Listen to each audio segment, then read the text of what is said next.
ये कहानी गांव में रहने वाले एक सीधे साधे आदमी चंदन की है। चंदन की अभी हाल ही में शादी हुई थी। उसकी बीवी का नाम उमा था। दोनों अपने गांव से थोड़ा ही बाहर एक झोपड़ी में रहते थे। शुरू शुरू में उन दोनों के बीच सब कुछ बहुत अच्छा चल रहा था, लेकिन धीरे धीरे घर के कामों को लेकर और खेती बाड़ी के कामों को लेकर उमा और चंदन में लड़ाइयाँ शुरू हो गई। उमा अक्सर शिकायत किया करती थी कि चंदन उसका किसी भी काम में हाथ नहीं बटाता और बस पूरे दिन घर पर लेटा रहता है। एक दिन जब उमा अकेले खेत से काम करके लौटी तो देखा कि चंदन घर पर पड़ा पड़ा शराब पी रहा था। ये देखकर उमा का गुस्सा 7वें आसमान पर पहुंच गया। उन दोनों में बहुत लड़ाई हुई और उमा उसी वक्त घर छोड़कर चली गई। चंदन ने भी गुस्से में उसे वहां से चले जाने के लिए कह दिया था, तो वो उसे ढूंढने ही नहीं गया। अगले दिन सुबह उमा घर वापस आई, लेकिन वो बहुत ही बदली बदली सी लग रही थी। जब उमा घर से गई थी तो बहुत ही गुस्से में थी, लेकिन जब वो वापस आई तो बहुत ही खुश थी। चंदन भी इस बदलाव को देखकर बड़ा ही हैरान था। घर आने के बाद उमा का स्वभाव बहुत ही ज़्यादा बदल गया था। वो हर काम खुशी खुशी कर लेती थी और बहुत ही जल्दी कर लेती थी। यहाँ तक कि खेती बाड़ी के मेहनत भरे काम भी वो तुरंत निपटा देती थी। ये देखकर चंदन तो बहुत खुश हुआ, लेकिन वो हैरान भी था कि आखिर कैसे कोई दुबली पतली लड़की इतना सारा काम अकेले कर लेती है, जबकि यही सारा काम उमा से पहले नहीं हो पाता था। खैर, चंदन बहुत खुश था कि उसे कोई ज़्यादा काम अब नहीं करना पड़ता। फिर एक दिन ऐसा कुछ हुआ कि उसने चंदन के होश उड़ा दिए। एक बार चूल्हे के लिए लकड़ियाँ थोड़ी कम पड़ गईं, तो चंदन बाहर से लकड़ी लेने गया। उसी वक्त उमा खाना भी बनाने लगी। जब चंदन वापस आया तो उसने जो नज़ारा देखा वो देखकर बहुत ज़्यादा डर गया।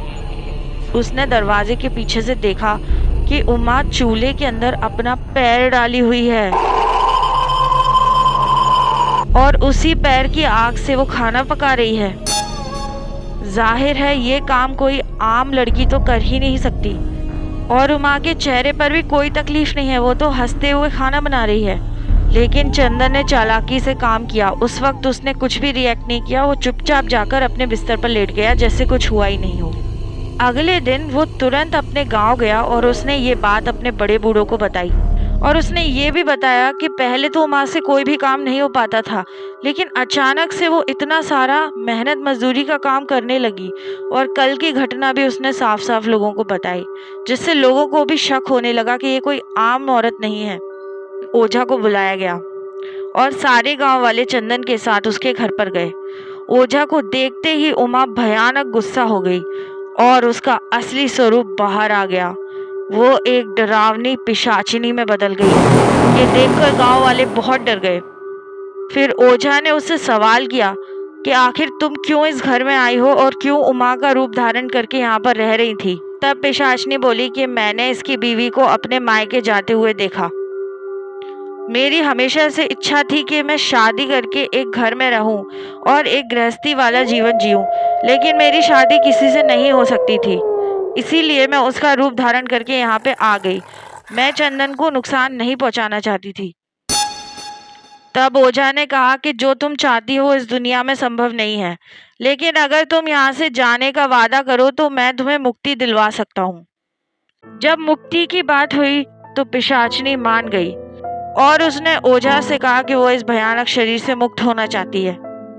इस पर गांव वालों ने और ओझा ने मिलकर एक पूजा रखवाई। उस पूजा के चौथे दिन वो पिशाचिनी राख में बदल गई और मुक्त हो गई। इस घटना के बाद चंदन को बहुत ज्यादा अफसोस हुआ।